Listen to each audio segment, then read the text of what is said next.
ജർമ്മനിയിൽ നിങ്ങളൊരു ഫാമിലി ആയിട്ട് നിൽക്കുന്നവരാണ്, നിങ്ങൾക്ക് രണ്ടോ അതിലധികമോ കുട്ടികളുണ്ട് എന്നുണ്ടെങ്കിൽ നിങ്ങൾക്ക് ഇവിടെ കിട്ടുന്ന ഒരു ഫാമിലി ബെനിഫിറ്റ് ആണ് സിബ്ലിംഗ് ബോണസ്, അല്ലെങ്കിൽ ഇതിനെ ഗെശ്വിസ്തർ ബോണസ് എന്നും പറയും.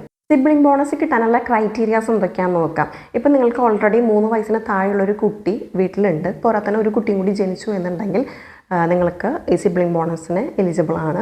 ഇനി രണ്ടാമതൊരു ഓപ്ഷൻ എന്ന് വെച്ചിട്ടുണ്ടെങ്കിൽ നിങ്ങൾക്ക് ഓൾറെഡി 6 വയസ്സിന് താഴെയുള്ള 2 കുട്ടികളുണ്ട്, കൂട്ടത്തിൽ ഒരു കുട്ടിയും കൂടി പുതിയതായിട്ട് ജനിക്കുകയാണ് എന്നുണ്ടെങ്കിൽ നിങ്ങൾക്ക് ഈ ഒരു സിബ്ലിംഗ് ബോണസിന് വേണ്ടി അപ്ലൈ ചെയ്യാവുന്നതാണ്.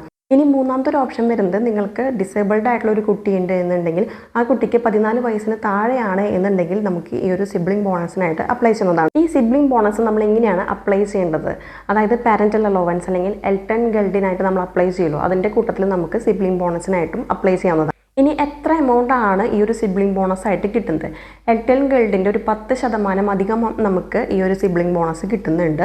അപ്പോൾ അതിൽ ഒരു മിനിമം എമൗണ്ട് ആയിട്ട് നമുക്ക് കിട്ടുന്നത് 75 യൂറോയാണ്.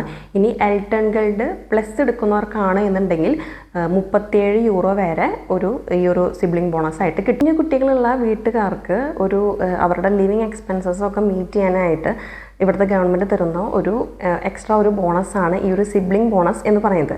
അപ്പോൾ ഇന്നത്തെ വീഡിയോയിൽ ഇത്രയേ ഉള്ളൂ. നമുക്കിനി അടുത്ത വീഡിയോയിൽ